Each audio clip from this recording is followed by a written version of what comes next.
Welcome everybody to episode 44 of the ADV podcast. Now everybody knows 44 is C-Milk's favorite number. Why did I actually... We didn't rehearse this, but I had a feeling you were going to surprise me with something like that. You know, in China, the number 4 is pronounced... this guy's after me too. Yeah, it's pronounced which means death. It's a similar... It's not exactly the same, but the pronunciation sounds like you're saying death. So you will actually find that buildings don't have a 4th floor, especially down in the south where people are more superstitious. Right. So, for instance, my apartment building had a 3 and then a 3B, and then 5. So they actually get rid of the number 4. And people hate the number 4 so much. In Mandarin. Yeah. In Mandarin, of course. If you go to buy a cell phone number, for instance, because you actually pay for the number, and it depending on what the number is how expensive it is. Many 4s. Yeah, if you got if you got 4s in your number, it's much cheaper. But if you got like a whole bunch of 8s, especially if you have 3 6s or 3 8s in a row, it's way more expensive. Like you'll pay thousands of dollars. You know, it's funny though, and that pertains to license plates. Oh man, so people don't want 4s in their license plates. However, Chaoshan people, so from eastern Guangdong, all the way on the east coast, they speak the same dialect as like Taiwanese people, but they're still Guangdong people. But in their language, 4 is the luckiest number, so they pay like millions of dollars for 4 plates, which is so weird. I know people who actually made their fortune because they'd bought a car and back in the day got a license plate that's desirable with like lots of 8s or something, and then they actually sold their plate to like a rich person because they're like, I want that, but it's taken up in the system. They're like, well, you can buy it from me. And they've made like huge money doing that. Makes sense. It got so bad, though, that the government actually banned that practice. You're not allowed to like transfer plates over. Yeah. Which was so annoying for me because in Shenzhen, I have a car, right? A Chinese car. Had a Chinese car before I left. And my car was worthless, let's be honest. Okay, I bought it brand new for like $7,000 US. It was like, whatever, 50,000 renminbi or something. Yeah. By the time I'd used it, like... 8 or 9 years later, it was it's just lost its value. And in China, secondhand cars don't sell for much, especially if they're old. So especially if it's Chinese cars. Yeah, a Chinese car no one wants to buy. So basically, let's say it was worth probably about like $200 US, right? Right. But the license plate, because they introduced new rules into Shenzhen, the license plate was worth 80,000 RMB, 80 to 100,000. So I could have actually made double or more than what I paid for the car. Just by selling the plate, but they just enacted that law, so I couldn't, and I was like, well, that sucks. Anyway, sorry. If you had been able to sell those plates, you'd have made a lot of money. Yeah, that's what I'm saying. It sucks, I'm saying. Yeah, absolutely. It really does suck. Actually, honestly, you probably could have found like a black market way to do it, to be honest. But you are a foreigner. Yeah, you probably wouldn't have been able to pull that. It was actually incredibly difficult for me to get the car registered in my name. I did. But when it came to like the license renewal, every 2 years you have to do it on a new car, and then every year following, after the first 6 years or something. We were gonna like set your car on fire and we were gonna make a big thing. Cliff. Never got around to it. We actually found a guy who was willing to take it off my hands and kind of just disappear it and break it down and do what they do because he could sell the parts. It's a pain in the ass though. You have no idea. It's not like here where you can drive it to like the scrapyard, and they or get the charity like we did with the Mercedes. Charity, Man, oh man, it was tough as a foreigner to go get the car re-registered. Holy crap, you had to drive to like, the middle of nowhere, and then they'd be like, oh, sorry, you don't have a Chinese ID card, piss off. It was anyway. I'm willing to take a bet right now that about at least 10% of the people in the audience right now have cars for kids stuck in their head now, just because I mentioned it. It's great. They literally came to our door. We didn't do cars for kids. Yeah, we did. No, we didn't. What did we do? We did Cars for Kids is the annoying jingle. Oh, okay. 1-800 Cars for Kids. We did something similar. We did not Toys for Tots. We did some children's hospital. Whatever it was. Yeah, it was for a children's hospital. Yeah, children's hospital. John Hopkins or something. The fact of the matter is they send a guy to our door. Oh, no, it was Make-A-Wish. That's it. We did Make-A-Wish. Yeah. Same thing. They pick the car up, they take it away, and then about a week later I received warning letters in the post to say that my assets are going to be seized from a towing company. Oh, yeah, it was like rough. It's like your credit score is now going to be affected. Your assets are going to be seized, all this crap. And then it was like right in small print at the bottom was like, if you had donated your car to charity, please disregard this message. Dude, we came to the conclusion the CCP is like probably the worst organization in the world. Well, I mean, probably. It's the worst organization in the world.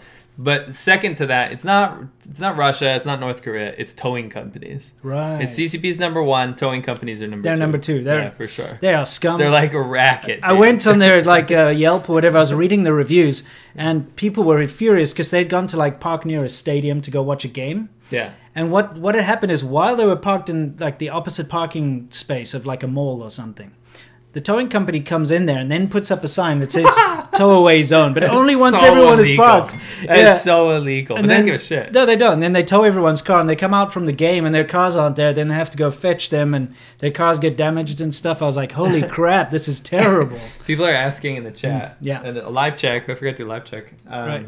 Why are we under a bridge and like next to a cement truck? It is not the greatest background. It's not. Don't worry about it, guys. Remember, we get our backgrounds fresh from our friends in sometimes they're Dutch. mainland China. Sometimes they're awesome. I think this is a pretty good scene. You get to see China as I remember it. This is actually what the majority of China looks like. There's always a blue truck. In a nice city. Yeah. It's usually being built up and it's a blue truck. There's always construction, so this is very indicative. You've got those adverts on the wall about the upcoming construction. Yeah. Sorry, the upcoming construction. It'll be like one of those, and then there'll be a propaganda thing next to it usually. Like the development of Shanghai. Anyway, yes. Anyway, we're going to move on. It's time for us to move on to, our first segment, which is What's New, where we tell you what's new in China. Would you say that what we're covering today is important? It's incredibly important, as always. By the way, quick shout out before we continue it is the 1 year anniversary of shout out. It's a shout out to Tedros. Tedros, you horrible man. The World Health Organization released a tweet today that says, according to the Chinese authorities, there is no clear proof that the coronavirus is human-to-human transmission. Yeah. But YouTube's gonna take down our video for saying that. They'll be like, yes, it is. Yeah, but no. The fact of the matter is, the Chinese government already knew that it was, and I mean, they can't claim they didn't. And on top of that, Taiwan had already sent stark warnings and information about the virus to the World Health Organization on December 31st. So I just wanted to get that out the way. Thank you very much. 1 year anniversary. We just posted that today on our socials. Of the lie that plunged the world into the state that it is right now. Yeah. If only they'd been honest and said, this is viral, it's going everywhere, it's, really spreading, people could have been well prepared. Anyway, enough of that. We all know the situation. Why did I wear this hat again? It's freaking see-through. You always do that. I always forget. It's because I was unlike you. Yeah. I didn't get a freaking haircut. I cut my wife helped me cut my hair. I had to repair it with my beard trimmer. Why is this truck going backwards? I don't know. Anyway, so you use your beard trimmer. Yeah, to cut my own hair. Yeah. See, my wife keeps saying she's going to cut my hair, and she just won't. I know she's done it once. Yeah, she did a good job. Anyway, guys, we actually have to. Yeah, we just have to get onto this. Let's move on. Sorry. So, what's going on behind us here? It's good that we take a lot of time in the beginning, though, to get everyone warmed up, because it takes people a while to get in. Look, we've tripled the people watching. All right, fantastic. This is Boonie Bears. Guys, little introduction for you. As you may know, different countries around the world have different shows. Of course they do. Yeah, kids' shows and cartoons. I was surprised when I went to Europe at how much American media was played, but in either dubbed in German or had subtitles. It was funny. Sure. In Germany, everything was dubbed, so I watched Fresh Prince of Bel-Air like Eins, zwei Schwarzen und things and whatever they said. Yeah, exactly. Eine Junge und eine Tische. Du hast einen kleinen Schwanz or whatever, Yeah. But it's like freaking Will Smith. Yeah, I know, it's weird. Anyway, when I went to Northern Europe, everything was just subtitled. So that's actually why I think a lot of people in Scandinavia have such good English. Right. Anyway, long story short, it was mostly American media. But in China, they have a lot of their own domestic stuff, and it is rubbish, dude. I know. I'm sorry to say. It's so bad. If you turn on a music video channel, they have equivalents like MTV. Yeah. But it plays like... It'll play foreign stuff, but it's stuff you've never heard of. There's this one song, it's like, God is a girl. That was very... I knew that before I went to China. I'm pretty sure. Well, if you look it up, it had no international success. Yeah. I don't think you knew it before China. Yeah, maybe China it just, put it in your head. There were a bunch of songs that I honestly like. That "Take Me to Your Heart" song by Michael Learns to Rock. Right. It was so huge in China. I was like, this must be like a massive hit in the US or something. Right. No one's ever heard of it. So I learned to sing it flawlessly in the karaoke. Yeah, there's a bunch of music like that. I remember there's this little Irish boy singing about the world peace and stuff, and everyone knew that song. I was like, what is this? Long story short, China has foreign stuff, but it's always discount crap, right? Because they have to license it, obviously. Or no, they don't license it because in the KTV it's like, this is not to be shown anywhere outside the territory of Taiwan on the screen. The penalties are low for not licensing some garbage that nobody knows. Mm-hmm. And at the same time, they have the domestic stuff, right? Yeah. So domestic music, domestic TV shows, and kids shows in particular are a thing to actually latch on. So you'd think the kids would prefer, like, this is why I always say, Vivi, my wife and your wife's generation, about the same age. They grew up with Japanese cartoons, American TV shows, and they're in Guangdong, which had more media exposure than the rest of the country because they were near Shenzhen and Hong Kong. Yeah. At that time, Guangdong was way different than the rest of the country. It wasn't that commie. Yeah. And so they would get broadcasts from Hong Kong. Mm-hmm. And it was in Kansas. So my wife grew up watching Sailor Moon and all those cartoons. My wife too. Actually, kids nowadays do not. You know, on my videos, you see the introduction with the VHS player. I actually got that VHS player from my parents-in-law house because, you know, my father-in-law used to work in Hong Kong, you know, back in the 80s and the 90s. And so he'd come back and he'd bring, like, Western technology back. Like, my wife had a Sony Walkman. Yeah. They had VHS. They had all these cool things, you know. Maybe had more stuff than I did. Yeah. She was poor, but, like, she had more stuff because it was all smuggled in. Yeah, it all comes in over the border. But... it's weird because China never had VHS. No. I think people don't understand this. Yeah, that's interesting. They didn't have it because they skipped out on that whole thing. They went straight to VCDs because when China finally started to like acceptably open up, the VHS boom was kind of over. Yeah. And it was just so much easier to write these pirate VCDs. I remember. So you could get them everywhere. Even when we were still living there, you could buy VCDs. Dude, there was piles of them in the first dorm I lived in. Yeah. You used to be able to go to the VCD or fake DVD shops and there would be like 9/11 coverage, and it was just like a news stories of 9/11 happening. I remember, you remember the fake movies? Yeah, the fake movies, yeah. I remember seeing like Evil Dead 6 or something. Yeah. Like, they never made number 6, and I look at it, and it's got mishmashes of like Fast and the Furious cars flipping over, a big tidal wave from like that 2012 disaster movie with random stuff, and it's like Evil Dead 6. You get it, and then it's like some French movie. Yeah. Anyway, we're going way off track. My point is that generation grew up a lot less brainwashed, and they didn't have their own domestic stuff. Yeah, right. They had a couple cartoons and stuff, but it was very old school stuff, so they preferred the foreign stuff. Kids nowadays, they do watch anime. You can go to Bilibili, you see all this stuff. However, the pop culture stuff for little kids, when you turn on the TV, you get Boonie Bears, you get Xin Yang Yang. Xiang Yang, sorry. Yeah. Xi Yang Yang. Xi Yang Yang, Mei Yang Yang. Yeah, so we got both. We're going to show you both of those. Yeah. So this cartoon here, you can roll this clip. Right. You get a little example. This is about a hunter. It's actually quite violent. This dumb hunter, basically. Yeah. And he's this Chinese dude living in a shack. Yeah. And he goes out and he tries to kill these 2 Boonie Bears. They're called Boonie Bears. Yeah. And these bears they're always getting into foibles and stuff, right? You can pause it here. Yeah. Now, like I said, we'd always start with a little bit of humor here, but something happened. Yeah, unfortunately. This is not funny. Yeah. But it'll lead into something funny. Indeed. Explain what happened. Okay, so basically, 2 kids, 8-year-old and a 6-year-old, were playing in their 6-story apartment and tied some ropes together and tried to climb out the window. It was an 8-year-old girl. Yeah, 8-year-old girl and her 6-year-old friend. Oh, was just okay. Yeah, they were left unsupervised. And so, you know, she tried to climb out the window with ropes tied together, which she'd apparently seen in the show. Sure. And she obviously fell and, you know, she went to the hospital but eventually died, unfortunately. Died, yeah. So her parents, first of all, tried to sue the parents of her 6-year-old friend. Yeah. Like almost like 600,000 RMB. Yeah. For compensation. So they tried to sue her. It's ridiculous. How is it a 6-year-old's parents' fault just playing with her together? You know what I mean? Younger than her. She's actually the elder. She should be sued. The parents should sue themselves. You know what I mean? Does that make sense? But anyway, they also then sued the company that makes the cartoons, saying it was the cartoons that made her do it.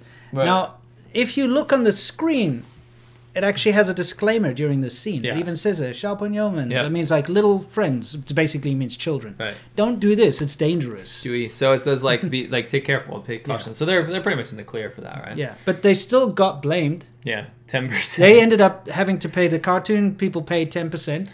I just like the way that was framed in Chinese. It was like not that they had to pay 10%, which they did, but it was framed in Chinese when the story was covered that they were 10% responsible. Yeah, 10% responsible for a child's death.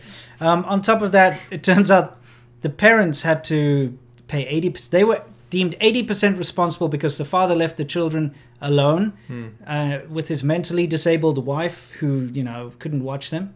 So he had to pay 80%. The other child's parents had to pay 10%. And then the cartoon studio had to pay 10% of this 600,000 RMB. So it's just a little bit bizarre. Yeah. Anyway, I wanted to talk a little bit more about cartoons before we move on, because this goes into something else. There's more stuff. Yeah. Xiangyang is probably, I don't know, the most... It's prolific. It's the most It's like the popular. Looney Tunes of... I forgot about this. So you remember that hunter? Yeah. So you will find Boonie Bears like stuff everywhere, but it's not licensed stuff. So this is an example of a little kid's car. Yeah, it's one of those. Yeah, exactly. So we actually found more disturbing versions of this, but this is one that I remember we filmed that in the outskirts of Shenzhen. Yeah. Anyway, Xiangyang. If you see little kids walking around with backpacks and stuff, they all have Xiangyang. This is Xiangyang in the background, by the way. You may recognize it because it's so prolific. It's everywhere in China if you've ever been to China.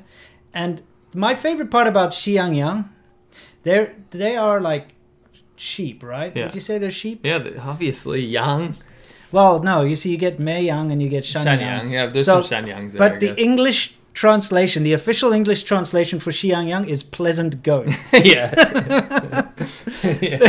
Okay. It's pleasant goat. And a friend of mine who lives in Japan, right? He went to one of these big comic things where all the comic people from all over the world were showing their stuff. In China, the Xiangyang people were there, and they had their merchandise, and they had like these big pillows with Meiyang, which is like the pretty one or whatever, and it said in English, beauty goat. It's like nice. It's kind of funny. Anyway, so one of them has shit for hair. Yes, one of them always. This one in the corner, that corner. He's got like a turd for a hairstyle. The whole thing is that these they're really guai. How do you say guai? Like well behaved. Yeah. These sheep are really well behaved and they always follow the rules. But the wolves, they're rebels. They like step out of line. Basically, some really good parallels. And the wolves are always trying to the bad Hui Tai Lang, which is the bad wolf, he's always trying to catch the sheep. Yeah. And then he always fails, and then his wife, Hong Tai Lang, which is the one in the corner up there, always hits him with a frying pan and like beats him, like spousal abuse. Sure. Very original. Okay, but this is leading on to what happened because there was a case where they got Emmanuel, sued. our generous friend last time, he really wants to know, the eternal question is, does yang mean sheep or goat? Oh, yes, sorry. Shanyang means like mountain goat, but it means goat. Shanyang and Meiyang means sheep. Yeah. But by looking at them, I would say that they're sheep because they're wool everywhere. They look like sheep to me. It's sheep, right? Yeah. So why is it called pleasant goat? I don't know. Why is the Hong Tai Lang throwing up in a... no, she's fanning the flames. Oh, I thought she was puking a rainbow or something. No. So, apparently, another kid... This again is not funny. It's not funny. We're leading up to funny. But don't worry, no one died, okay? Yeah. But another kid tied his two friends to a tree and set them on fire. I'm sorry, but it's okay. After watching Xiangyang, watching the wolf cook the lambs. Okay. I told myself I wouldn't. Yeah, I know. I'm sorry. It's cartoonish because it is based on a cartoon. But it's terrible when kids get hurt. But I mean, the fact they went and sued Xiangyang because what cartoon doesn't have this in it? By the way, you always see Tom and Jerry. They like whack people over the head with a mallet or something and put them through a cheese grater. You can't sue like Warner Brothers or whatever. Dude, Looney Tunes. This is what I'm going to say to the family or whatever. Because they tried to get 40,000 RMB. Yeah. If your 10-year-old child is taking two little kids and tying them to a tree and setting them on fire, you've done something wrong while parenting. I don't think Xiangyang is at fault. I don't think it's Xiangyang's fault. Your kids set people on fire. I know. That's just ridiculous. It's freaking stupid. Anyway, there's more, I think. There's something coming up here. Is there, though? Oh, yes, because this is the funny thing. Mm-hmm. Maybe you can set this up. Okay, so what we've got here is we've got a shipping company, like a package, like a... Let's see. Give them a couple seconds. They can guess, like, what's going on. Okay, what do you think... If you don't just read Chinese. What do you think's happening? Okay, you can see a bunch of packages. Yeah. They have to be scanned for security reasons, of course, to make sure... I just gave up the ghost there. Yeah. Did they put lipstick on her, or is that like I think from it's a shop? just the mannequins like that. So basically, you've got the security scanner and the packages pass through the X-ray. They found this company is using a mannequin to sit at the security station. You know when you're in China and you lose your motorcycle or bicycle gets stolen, and you're like, I want to see the security cam footage, and it's always gone. Yeah. I was like, oh, it didn't work last night. Yeah, I know why now. Yeah, exactly. It's just ridiculous. You know Chabadoa, guys. Yeah, this is Chabadoa in Chabadoa its purest form. This is pure distilled Chabadoa. Wearing the uniform and everything. Yeah, they put the uniform on. ZTO. So this is like a Kuwaiti company, which is basically like DHL, UPS, something like that. If you're gonna pause it on like where you can see her face, so you can really absorb this. There we go. So yeah, there she is. So they have to scan. This is real mail, both international and national, right? Domestic. It's probably a domestic shipping company, but of course they have to scan it for weapons. Yeah, me too. Yeah. They have to scan for weapons, bombs, like sharp objects, drugs, contraband, all that. So baby pills. Yeah, exactly. They have to scan for all this stuff, but it's obviously too much effort to actually do it. So they just put a mannequin in front of the X-ray machine, and just let the things run through. This just didn't shock me at all. No, because it's something you expect. It is. But it's rare to catch it on camera. So I was very, very happy this happened. Yeah, I mean, the fact of the matter is there is very little oversight, and that's why there's such distrust. Because this company obviously has a stamp from the government saying that they're following regulations. Okay? And so that's supposed to give you trust in the company. Mm-hmm. And the same goes with the vaccine scandal, not the first one, but the second one with the expired vaccines. Yeah. What was happening was they were being stored unrefrigerated outside in someone's apartment and just kind of randomly being sent out by a barefoot woman sitting there, But it's literally stamped by the government. Yeah. My elevator in my apartment, family is in it, it collapsed literally very quickly after it was installed. Yeah. It was stamped by the government. They paid a bribe. The government said this elevator is safe for this amount of time. They didn't check it, and it collapsed, and a family fell down. Yeah, exactly. It happens all the time. The government stamps the tiles that go on the sidewalk that turn into huge pits. Why do you think so many escalator injuries and deaths happen in China? Yeah. It's huge. You'd be like, why are people dying from riding escalators? It's because the inspection stamps and everything. It's just like they're like, I don't really feel like doing this. Let's just say it was done. And if you think about it, it's not just at the final level. People might be thinking, oh, well, at least it's probably good quality or something, and then they just bribed to get it checked. No, the whole way has been bribed. So the guy that sent the materials to the smelter, smelts it down to turn into the molds, the mold shop that talks to this, they all have to get government approval, and it's all bribes. Yeah, exactly. So that's why so many people die. But anyway, in this case, God knows what went through, what's been going through. They're probably doing this forever. Yeah.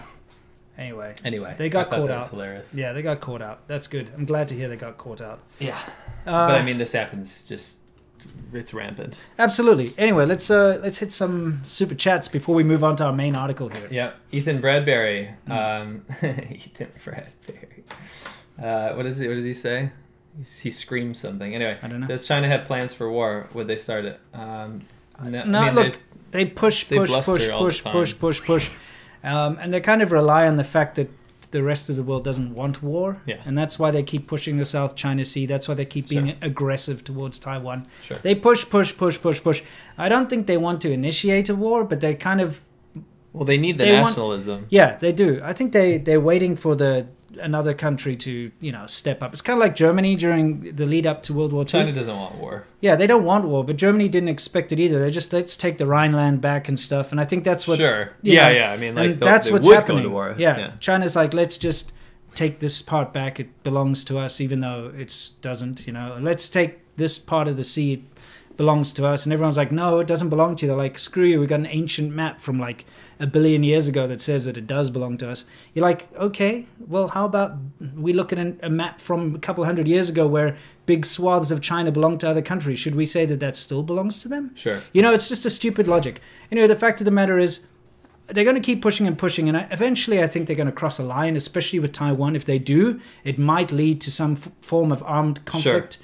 But to think that they're going out to try and pursue war, I don't think so. I mean, Xi Jinping said today that they have to prepare for war. They say this all the time. Yeah. Ethan every Bradbury, by the way, thank you to the people in the chat. He says, slamming. Okay, I don't know. So says the regular. Okay. Anyway, thanks sincerely for the heads up about COVID. My grandma's now hospitalized with COVID, and she's probably going to die. Oh, that's and awful. Follows up with, This was 100% preventable on China's part, and China in any form must never be allowed to influence global affairs ever again. Absolutely, especially not big bodies. Yeah, that's horrible to hear. But places like the World Health Organization, they're on the United Nations freaking Human Rights Board or whatever at the moment, you know, influencing that. A country that has concentration camps and is doing cultural genocide. Yeah. Guys, I think we either have to stop trusting things like the UN or tell them to stop being fools. Yeah. Anyway. Agreed. I'm sorry to hear. Yeah. MadRocks303, happy live stream. Some money for whip parts. Keith. Thanks, Keith. Thank you. Appreciate it. That's very nice. We got another prediction from this dude. You guys can read it yourself. It's fine. Jay Leo, is Mikey Chen strictly dumpling a target of the CCP? Well, we're going to talk about that. Yeah, that's our main topic. So worry. Hang 10. And Rafal Saltarsky says, did Tim Pool call back? No. Do you really think so? Come on. Maybe if we wore beanies, then he'd like think we'd fit in. I put a hat on at least today. Maybe it's the next step closer. Yeah. I'm not sure. And then speaking of the devil, Kiro Skiller says, I love your Godzilla hat. Thank you very much. Anyway, let's move on to our... All right, guys. We'll come back to your questions. Soft Power Hour, we talk about specifically how the Chinese government is changing your mind through nefarious little ways. Soft power, suggestion, psyops, you know, whatever. You know, that kind of MK Ultra, whatever nonsense people always go on about. Okay, so force. We're talking about Uncle Roger, right? Yeah. So let me set this up. Okay. So Uncle Roger, I've been reading the chat here. Pretty much everyone's still talking about it. So yeah. Uncle Roger, if you're one of the folks that hasn't followed this, he is a Malaysian / British YouTuber. Very, very popular. Very, very famous. It's very funny. Very funny. We like him, actually. This is nothing against him personally.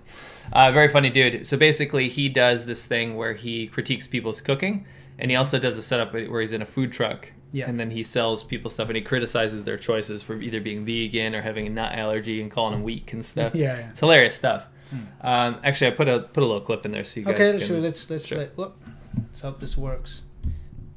Did I mess something up here? What did you do? Never mind. It's happening. It's happening. Okay. I think it's happening. Let's make sure. Is it happening, or is this just a very long pause? Don't worry, guys. Bear with us. We always have these technical issues. Bear with us. Yep. Might want to restart that because that is not correct. Okay, give me a second. I'm gonna start our materials again. I'll read this. CC, okay. I work in academia, which is predominantly anti-Trump, but the ones who have spent time living in China or studied China show some sympathy to Trump. That makes sense. Jan Fauska, what if you're born on April 4th, like 4/4? Do kids make fun of you at school or teachers comment and give you a hard time? They might just avoid you. Yeah, they'll just be like, oh, I'm out. August 8th, 8/8, super lucky? Of course it is, absolutely. Okay, Winston is now finding the... I'm trying to get us back to our segment here. Yep. Okay, let's play. It's a let's Give a little play. taste. Which will make What the hell? What the hell? Uncle Roger is so upset, I put my leg down from chair. Why are you running water through You're ruining the rice. First you use colander to dry the rice, and then you put water. Then why bother drying the rice? Who cook rice like this? Yeah, okay, so... Okay, a little taste. Don't want to get hit with copyright. Yeah. Then we have our second protagonist, which is Strictly Dumpling, Mike Chen. The good guy. Also a nice guy. Well, in this scenario, absolutely. No, he's a good guy, period. Yeah. But in this whole confrontation, if we can call it that. He's the good guy. He is the good guy. He's the light side. He's the protagonist. The way of the force. The way of the force. Yeah. So this is what happened. Let me introduce Mike first.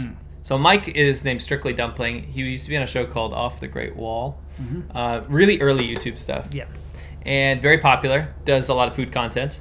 The thing about Mike Chen is, although being ethnically Chinese, is critical of the CCP. Yeah. There were allegations that he had something to do with Falun Gong, which is the cult thing that the guys who fly around and cure cancer. Clouds. Yeah. That China hates, right? Yeah. They absolutely despise Falun Gong. Now, while we don't have any personal issue with Falun Gong, we also don't buy into their practices. However, we do think that everyone should have the ability and freedom to do whatever they want. At the end of the day, I think it's a stupid argument to say just because someone's tied to any organization that their opinion about something is invalid. It's like saying if someone eats a dish and they're like, this is really salty, they're like, shut up, you're a Christian, why should I believe you? Or Yeah, shut up, it you're a doesn't- Scientologist. I mean, he how do you know literally if it's makes salty food or not? content. Yeah. It doesn't matter. It's got nothing to do with politics. My point is, I don't even know if that's true anyway. Yeah. But it doesn't matter. What happened was because of his, whether it's a alleged affiliation or the fact that he's pretty anti-CCP, is he is a champion of human rights for Chinese people. He is a champion because he is Chinese. Yes. Now, what happened was, if we go back to Uncle Roger, actually go forward, Uncle Roger and him did a collab. They're both about the same size, their channels, right? I put a clip in here. Yeah, we can pop this in. I want everybody to see this, especially all the Chinese nationalists. I want you to see this is Uncle Roger with Mikey Chen together having a great time, because you know what, they have collaborated together. They're very close knit. They're very well tied together. Every single thing that Strictly Dumpling has said is what Uncle Roger believes 100%. You know, let's roll it. Dumpling's supposed to be sexy. You're right, Uncle Roger. Dumplings with their juicy filling and thin, almost see-through skin are supposed to be very sexy, and every single time you take a bite, it just invokes intimate thoughts in your head. It's very light. So there was only you can just show him. So Mike Chen. Let's look at this. Yeah. So what happened was, this is the deal. Uncle Roger, the guy in the orange shirt, he's always in an orange shirt. Very funny guy. He actually removed or deleted his video that collaborated with Mike Chen. Yes. Now, the reason I would never talk about this is because it's like YouTube drama, but it goes way further than that. It's not YouTube drama. It's not. That's what I'm saying.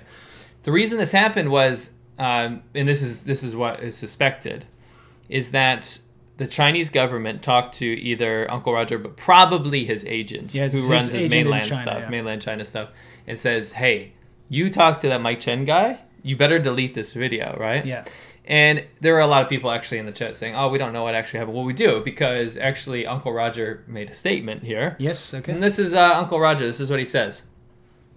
Let me pull this up real quick. Okay, it says, Uncle Roger apologizes. He says, my staff and I would like to express our sincerest apologies to everyone. His apology went. Considering the seriousness of the issue and the negative impact of the video itself. By the way, it was just about dumplings. You saw it. Yeah. We discussed it internally and decided to take it down. I wasn't aware of he's talking about Mike Chen, the dumpling guy. I wasn't aware of his political thoughts and his past incorrect remarks about China. So not only did he go out there and make a public statement saying why he removed the video, but he also said Mike Chen is wrong in his opinions about China because he stands up for China's human rights. It's horrible, and we've seen this a lot. This is not the first time. Remember the NBA incident? And yes. Nike and various other companies. Because obviously Uncle Roger's got his team, his Chinese mainland China team, spreading his content. I'm not surprised. Yeah, spreading his content through China and making tons of money and reaching a massive audience. All of a sudden, this is how the Chinese government works, is they use that as leverage. Sure. They're like, you want part of our market? You want some of this fake carrot? Remember, it's a fake carrot and a real stick. That's how they work. You want some of this? Guess what? Whack. You're not allowed to associate with anyone who's ever said anything negative about the Chinese government. Right. Even if, I mean, Mike Chen, the dumpling guy, I've never ever seen him say anything about it. It's never come up in the zeitgeist that he's ever said anything against the CCP. I know researching this, that he has said things, but it's just common sense things like Tiananmen Square massacre was bad. Sure. It's not anything against the Grayton. No, and it's not against Chinese people or anything. No, he is Chinese himself. I'll read his statement. Yeah. Anyway, the fact of the matter is they whack you with the stick, and then suddenly you see these people on the defensive, and they're like, oh my God, I'm so sorry to have hurt the feelings of the Chinese people.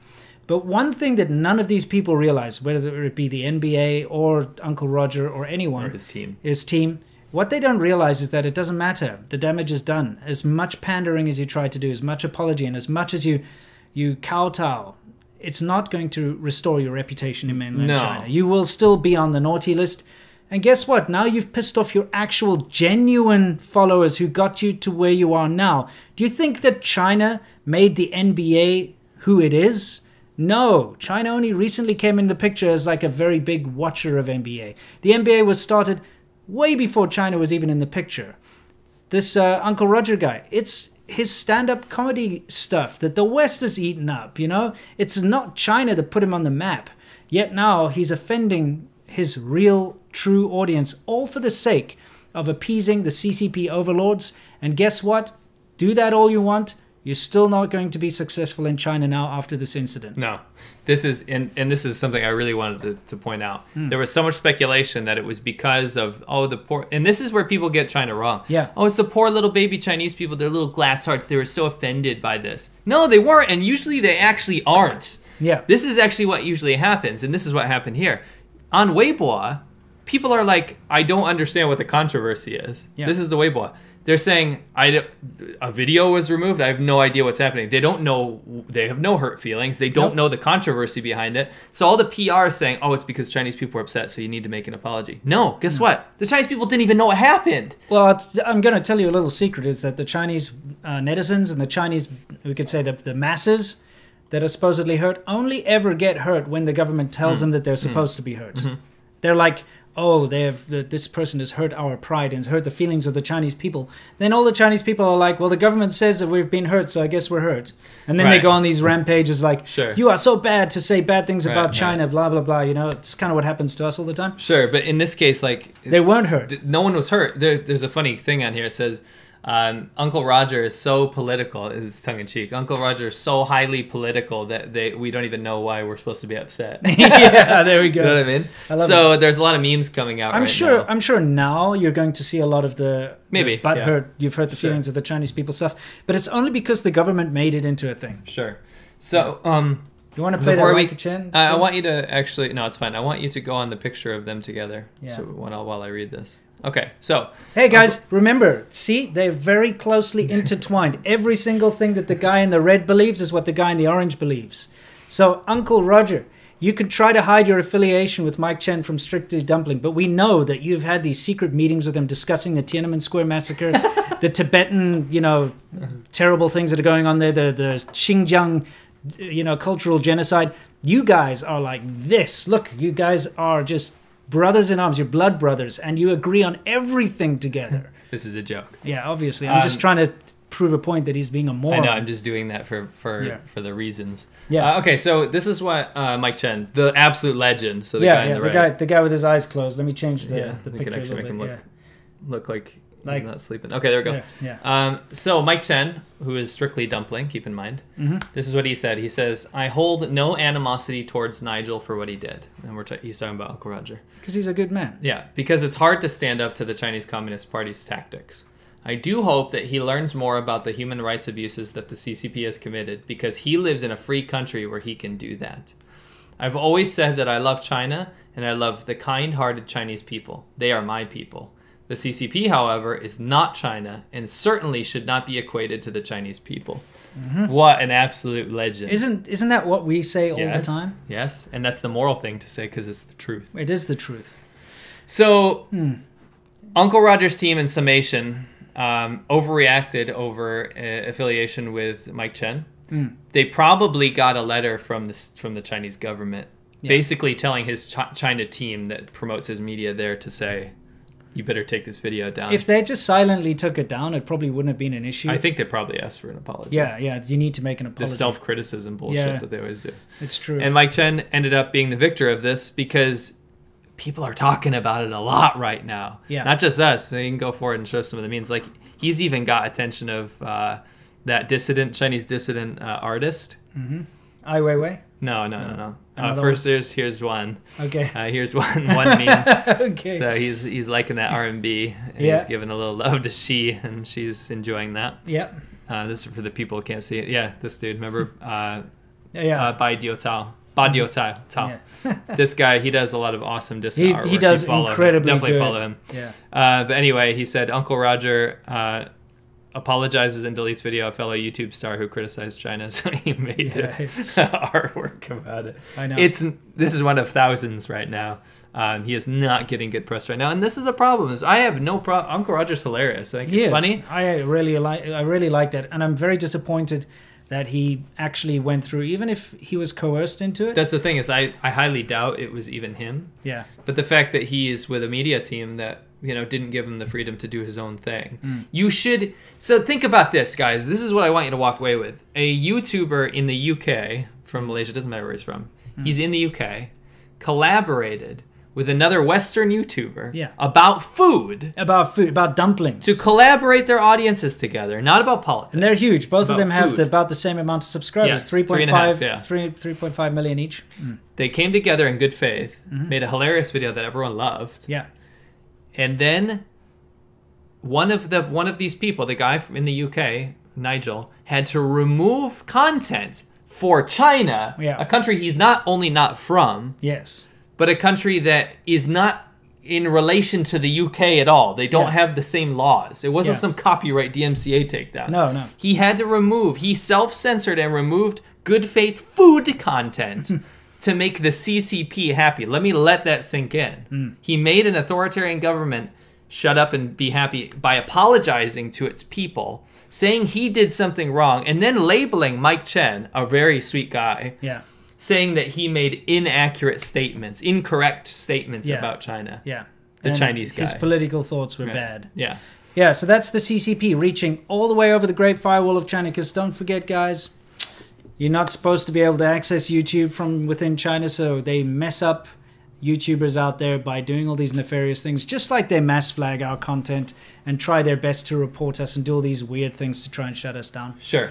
You know, Mike Chen, you're the man. Oh, by the way, huge. You have our full backing. Not only have we always, we've followed you. We've actually followed both. I watched both. Yeah, we've followed you. We have a lot of respect for what you do, and now my respect for you has grown immensely. Yes. For just being truthful and standing up for what's right. Yeah. And unfortunately for Uncle Roger, my respect for you has gone sub-zero. Whether that's your fault or... It's been destroyed. You're a comedian. You talk about food. You're not supposed to, be pandering to a freaking communist government, Yeah. So, anyway. Yeah, your real audience who loves you and who built you up are the ones that you've actually betrayed. Yeah. Yeah, anyway. That's a good point. Anyway, so... Yeah, that's pretty much the be-all and end-all of that. He's going to have to weather the meme storm right now, because I don't think anyone's taken his side at this point. No, I don't think... I mean, even if you're a Wu Mao, if you're a Wu Mao out there and you are a fervent nationalist and stuff, you must be freaking embarrassed right now, because you watch... I mean, you'll probably be a little bit proud that your government's so powerful. Yeah. But if you're a woman out there, a really brazen nationalist, you're going to be also embarrassed at how insecure your freaking government is, dude. Sure. You can't even let two YouTubers collaborate with each other. Yeah. About dumplings, about food. Yeah. What a pussy. Seriously, a pussy government. This is unfortunately something that's happening in the world, not only from the CCP, but we're seeing this cancel culture going around. And it's kind of like, this is a warning. You may not ever collaborate with anyone, or you may not do business with anyone who has a certain opinion. And it's absolute bullshit, because you know what? It doesn't matter if people have strange opinions or their own opinions on something. They can. It doesn't make the fact that they're another human being who you can interact with and have a conversation with any different. Right. In fact, the more diverse people's opinions are, the better, because it rounds people up. And it got us into a big argument this morning, or discussion, I should say. We don't really argue, we just discuss. We can argue sometimes. Heatedly. Yeah. But everybody knows about the big Twitter takedown of conservatives, and of course Donald Trump was banned and all that for inciting violence and all this. And then they took down Parler, which is something that I've never even looked at. Everyone's always like, you should join Parler and stuff. That happened a lot. But I hadn't even looked at it yet. So it's a Twitter alternative. And basically what happened was they were worried that Parler would be like a new hub for the people like Donald Trump and people who think along the same lines. And the people that they had purged away from Twitter, they didn't want them to go somewhere else and have a platform. So they took down Parler. Not only was it removed from the Google App Store, it was removed from their actual hosting company, Amazon. So initially we were of the opinion that, private companies, etc., we know that argument. They can do what they want. And it's not stopping people from actually still being able to go over to Parler, maybe sideload it into their phone if they can't get it from the App Store. And I mean, that's a valid argument. Sure. Fine. If Google doesn't want to host it, they don't want to host it. It's okay. People can still get it. But no, it went further, because the Silicon Valley little group of chummy chum friends decided that this is not a thing that needs to be around anymore. And so Amazon, the host of this service, terminated the hosting immediately, you know. So they don't have an option. They don't have an option to be there anymore. They were shut down. And we get a lot of people telling us that, oh, America's going the same way as China as far as censorship is concerned. And while it's not, and you had a very good argument about that it's not, can you put your point ahead as far as that's concerned? Well, my point is that, I mean, you can say censorship is censorship. We can call spade a spade, right? Sure. The thing is, like, when you have an authoritarian government that dictates what companies can do and then also what the people can do, that's ultimate censorship, right? Yeah. However, when you have a system where companies get so large, like a monopoly, right? Yeah. They get so large that they can control their own terms of service and they're protected under, you know, the freedom of speech amendment, right? That's just how it is. Then they get to dictate what happens too. And that's a very slippery slope, unfortunately, because when you allow these massive juggernaut companies to be able to pull the plug on whatever they want and dictate what, you know, whatever. It is worrying. I mean, the thing is about this whole thing is Parler, like we talked about. I mean, I'm seeing the comments. We know Parler is not a particularly conducive environment for a lot of people to be on there, right? No, listen to me. Yeah, I'm listening. It's a place for certain people that have certain ideologies and beliefs, right? Twitter to me is almost exactly the same. Yeah, it's a cesspool of people that are it's a hate chamber. It's a disgusting service. It's horrible, right? I mean, my point is that both technically can dictate what is allowed on their platforms, right?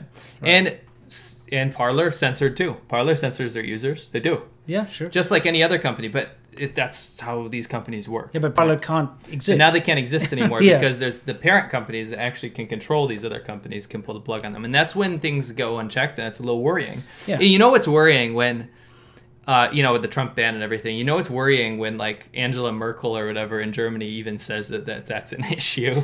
Yeah. When you have people, like, pretty far left people saying that as well. Yeah. So my argument was that we don't have an authoritarian government that does control. You guys might believe that, but you can still go out onto the street and say what you want. Yes, and you won't be arrested. You can post what you want, but the problem with that is that these companies are getting so large and so in each other's pockets that they can now dictate what is incitement of hatred and violence and things like that, and that's a worrying slippery slope. Yeah, because on Twitter, and this is a whataboutism, but you can see lots of calls for violence. You see radical CCP accounts. Yeah, the CCP has all their accounts. You can see radical sort of Islamist accounts on there calling for, I don't know, the genocide of Israel or whatever. You can see all this kind of random crap that is definitely incitement to violence. It's exactly the reasons why they shut down the people and banned certain people. The reason they banned them is stuff that they're guilty of too, is what I'm saying. There are other people on their platform. So you said that Parler is for a specific kind of person. That's actually not true. Parler is an alternative for people that have no option because they've been kicked off of Twitter. So people that have mild views. Of course, there's lots of crazy, raving, right-wing, like, piece of shit weirdos on there. That's fine. But you've got lots of crazy, raving, left-wing piece of shit weirdos on Twitter, too. My point that I was trying to make was that no platform should be a specific. Yeah. Why have a specific platform for anyone? Yeah. That's things like Parler don't need to exist if everyone's allowed to have an equal playing field. Twitter doesn't need to be a cesspool either. Yeah. If it was an actual equal playing field. It should have a terms of service, which makes sense. Like, don't threaten people. Sure. Don't incite violence or whatever the case. But then it should apply equally to everyone, no matter what political affiliation you have. Right. It should not only focus on specific types of people. I agree. I 100% agree with you. But these platforms that are coming under fire exist because of the already bad censorship and unfair terms of service stuff that are on these platforms. We're affected by it. Yeah. Anyway, my argument behind it was that, yes, China is an authoritarian government that can really mess you up and disappear your family if you say the wrong things, which is not what America is like. Believe it or not, although a lot of people will argue against that, it's not true. You can still go out, and I can go out there and say whatever I want, really. And, I might get beaten up for it or something, but it's not against the law. But in China, you can go out there and say, free Tibet, and you'll get taken away by the police immediately and be locked up and questioned and what have you. Now, in China, you can't even type anything on the internet with regards to your ID. You can't be anonymous. So the thing is, you've got a big controlling authoritarian government, but now you've got big controlling corporate tech companies that are doing the same as what the CCP is doing. So although from a societal down on the ground level, you still have freedom of speech, what's happening with these big tech companies is very much in parallel to what the Chinese government does as far as censorship is concerned. That's what I'm seeing with my eyes. Sure. Right. But anyway, the whole reason we're having this stupid debate with you, live here, is somewhere between what the both of us believe, there is a truth in between. I'm never going to be 100% right about anything. C-Milk's never going to be 100% right about anything. Neither are you. But the idea is that when you have opposing views on any given subject, that's when you can actually get to a point where some truth can be found. Agreed.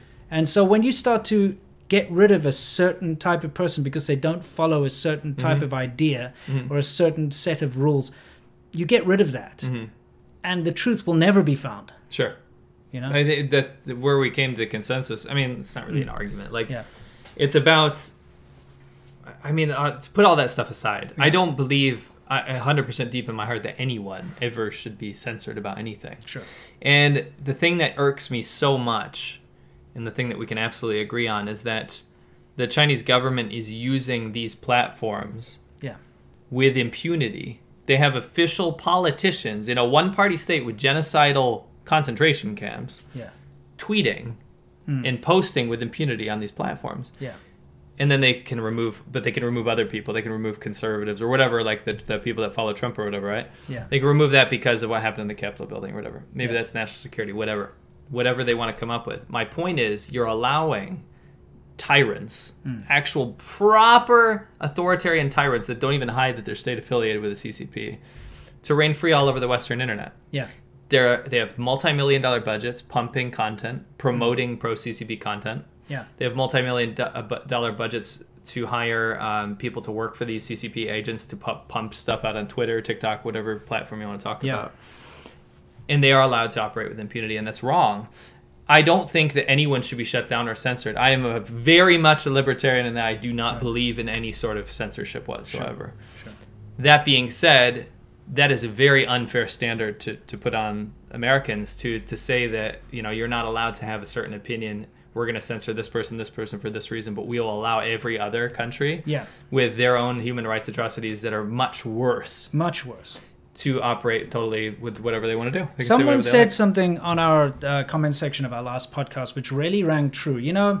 We were talking about how civilized Hong Kong is, right? And how civilized... In fact, it was a comment under the China Unscripted podcast that we were on. If you haven't seen it, by the way, it's a very, very good podcast. We had a good discussion over on China Unscripted. We'll put a link down in the description when this is over. But we were talking about how civilized the people of Hong Kong are, and that even though all this unrest was happening and all this nonsense was going on, the very few people that were actually severely hurt is because of the way, with such jam-packed so many people. It's because people are so civilized and have been following, sort of British law and all this forever. And one of the comments under there was it really rung true with me, and it was, yes, the reason we're in the situation we're in is because we're civilized, and the CCP takes advantage of that. Because when you've got a civilized person who believes in fairness and fair play and all that, equality, and then you have a thug who has no conscience or qualms about doing anything bad, the civilized person will be like, oh, that's okay, like I won't fight you because you're unarmed or something. And they're like, well then great, I'm just going to stab you then, or I'm going to kick you in the balls and run away. hit you over the head and murder you and stuff, because the guy's like, oh, I think I understand your problems, you look strung out, can I help you out? And then the thug will just take advantage of that. And that's true. The CCP is a thuggish organization, and they're in it just to take advantage and do what they can. And civilized cultures and societies allow them to do that.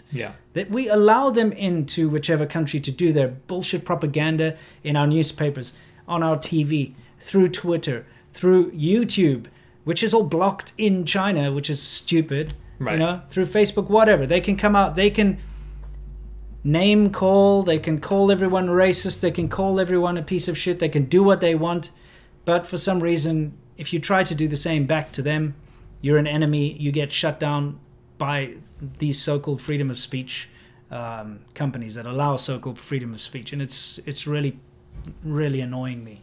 So civilized world, I think it's time we took a firmer stance against China, and that's kind of what we do here, is we try to help you understand what China is doing. Right. Yeah. Well, I mean, it's just I don't want, in my own nation, I don't want CCP principles to be enacted. Yeah. It's just, I think it's fair to say most people don't want an overbearing government. I don't want to see the CCP tweeting out their absolutely abhorrent propaganda and their garbage on these platforms. No. And if they're allowed allow to your own citizens to go on those platforms. If they're allowed to, if they are allowed to spew their bullshit, then so should some whack job like Alex Jones or some other dumbass who thinks that frogs are gay or whatever. Right. You know? It's like, it doesn't matter. Like, it doesn't matter. I agree. If someone's a whack job, let him go and be a whack job, and everyone can say, look, he's a whack job. Yeah. So, you know, anyway, my rant is over on this. It's just going on. That's where we came to the consensus. Yeah, we both agree. I think we need to get some super chats. Censorship is bad. It's terrible. Can we just say that? Yeah. China's the king of censorship in North Korea. Yeah. Tricky Ricky, the Chinese dumpling guy, we can call him Mike Chen. Yeah. Name. Yeah. From Vancouver, I think. No wonder he hates the CCP. They drove up the price of his home before he bought it, huh? Yeah, maybe. There was some website. Did you see that? I can't remember the name of it. It's like Crack House or Mansion. And it shows you like a derelict house in Canada, and you have to choose whether it's a mansion or a crack house. And then like some of them look like a crack house, are completely run down. You click and it's like wrong. No, it's actually like a $3 million house. Wow! Because just how much the Chinese, especially the corrupt Chinese and stuff, have driven up. Vancouver's worse though. Yeah, it's terrible. That was a funny website though. That is funny. Ilusque. Glad to finally catch you live. The Confucius Institute offers Chinese lessons at my university, but would you recommend taking them from another place? Yes. Well, I mean, you can do it. Just be aware of what's going on. Yeah, it'd be fun to see. You can feed us some info. They are part of the United Front. They are a propaganda arm of the CCP. Party. It is the Chinese. So when you go there, they will teach you Chinese or whatever, but it's going to be with a heavy slant as this is the way China must be. This is what China is. This is what China did. And they're going to rewrite history. They're going to force on you that Taiwan is a part of China and that China is amazing, this and that and the next thing, and all these false claims. And they're probably going to keep a close eye on you and your friends. So if you want to go and attend other events that might be related to freedom of Hong Kong or Taiwanese things, this or that, anything about Tibet, anything about Xinjiang, any kind of activism at all, and you're part of those classes, they will probably rat you out. It's happened before. Yeah. So just be careful of that. The Confucius Institute it's like a friendly-looking assassin just sitting there. Come in for a cup of tea. You know? Right. Want some tea and biscuits? Meanwhile, they're waiting to just strike at the right moment. So be careful of them. Right. Why are so many people saying, why is Mike Chen on the thumbnail? Did you guys not see the show? We talked for like a half an hour about him. They're like, we didn't talk about him. We literally talked about it for like a half an hour. Strictly Dumpling is Mike Chen. Yes. Yeah. And Mimi says, were the recent New Year's Eve celebrations in China typical? Could it be a matter of the CCP gloating? Most other New Year's Eve celebrations were canceled due to COVID. That's definitely gloating. Yeah, there's a lot of gloating going on. Despite there's 2 whole areas full lockdown, 100 million people in lockdown. Yeah, it's ridiculous. Right now, so. Well, you saw immediately, as soon as they could, they had like a big pool party in Wuhan, where the epicenter, where it came from, just to kind of say, nah, look, we're done with it. Screw the rest of the world. Look how good we are. Right. It's not like that. There's still tons of infections happening in China. And we hear this from people on the ground there, and it's stuff that you don't hear in the news. And that's kind of typical of what happens in China. Akosha, #1 fan. Thank you. Thank you. Dustin Pearson, are Chinese citizens actually more litigious than... Dustin, how you doing? More litigious than us in the U.S.? I hear about it so often on this channel. Thanks, guys. Xinyan Kuaila. The system's not there to be as litigious. Yeah, but they definitely, this whole compensation for injury. It's a big thing. Yeah, I think it's a big thing. Absolutely about injury. Yeah. You know? Yeah. That's why you get all those broken vase scams where the old grandpa will like jump in front of a car or something and claim that he's hurt. You know? There's a lot of scams. I've made videos about this on my channel. But yeah, it's as far as that, compensation, insurance scams and stuff, that happens a lot. Mike Spike says, can the world see the CCP for tit-for-tat diplomacy? Yeah. Well, I would hope so. It seems like a lot of them don't because they're dumb or something. We'll catch up with those in a minute. Yeah. Okay. It's time for Worldview, everybody, which is our final segment of the show where we talk about everything in the world specifically to do with China. Yeah, what a surprise. So today, why don't you put on the media? Oh, yes, I will. We have a man disinfecting an auto factory. Yes. Why is this? Well, in the most recent allegation, this is not the Chinese government, by the way. The Chinese netizens were blaming a rumor that because there was coronavirus found on some auto parts boxes, that the coronavirus was now being imported into China from foreigners. Always foreigners. Now, quickly, thankfully, one of the CDC departments in China jumped out and said, number one, the boxes were domestic parts. And number two, no. yeah. But that's just the tip of the iceberg. 'Cause what this sparked was like, although it was like a big rumor on Chinese internet, the Chinese government has made official statements about where the coronavirus is coming from. They're trying to lead it so far away from what it really came from, in Wuhan, that now the conversation around it is just devolved into the most ridiculous things ever. Like it's frozen foods and things like this. Whereas experts around the world are like, you cannot get coronavirus from touching frozen food. Yeah. Right? You would have to be in direct contact with it, inhaling it like for a long period of time. It doesn't work like that. Never mind the fact that it's traveled for how many days on a plane and everything. Yeah, it's not imported from other countries, guys. Yeah. And so this is the problem, is that they have to come up with more and more excuses right now because of all the domestic transmissions now. Yes, yeah. It's not like in Taiwan where there are no domestic transmissions anymore. There are huge amounts of domestic transmissions in China right now. I'm not talking about in a car. No. Transmissions of the coronavirus. Yeah. Maybe they found them on transmission maybe boxes. That's what it was. In Henan, yeah, Beijing, and Hebei. Yeah. A lot of these areas are getting locked down again because of the domestic transfers. And still the zeitgeist in China right now is that they're all imported cases from foreigners. Yeah, we told you, what was it last time, about the British guy in Dongguan who didn't have it when he left Hangzhou, and then he tested positive when he was in Dongguan. So he obviously caught it somewhere along the line, because they have a lot more scrutiny on foreigners, because it's still the state narrative that it's foreigners bringing in this disease. Yeah. So if you're a foreigner, you're under the microscope. Normal people can go about their lives and not wear masks out in public. Obviously, if you go into like a subway station or certain areas, you have to wear a mask still.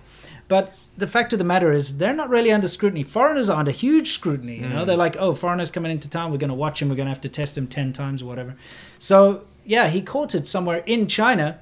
And then all of a sudden it's like, oh, foreigners are bringing this in. The guy was in China. He wasn't positive when he was tested in Hangzhou. Right. He became positive somewhere traveling from Hangzhou to Dongguan and around Dongguan. So he caught it in China from a Chinese person, presumably. But no, it's foreigners bringing it back in. And so then they had to take all the foreigners off work for the day and test every single registered foreign teacher in the city had to go and get tested. Yep. Because it's foreigners, you know? It's kind of terrible. Yeah. Yeah. It's not great. No. Why don't we end with something more funny? Okay, what do we got? Well, fast forward a little bit. I'll fast forward a little bit. Okay. What do we got? All right. I mean, not funny. Uplifting is what I meant to say. Not not funny. That's not funny, but it's great. It's great. Okay. So, Michael Pompeo, Secretary of State, lifted the self-imposed restrictions on U.S.-Taiwan relationship. Now, this is all over the news. I want you guys to understand what this means. So, because of the One China policy. Can you explain the One China policy for everyone? So, Richard Nixon, under Richard Nixon. Watergate guy. Looks like a rubber mask. Yeah, well, yeah. Anyway, long story short, he decided that, you know what?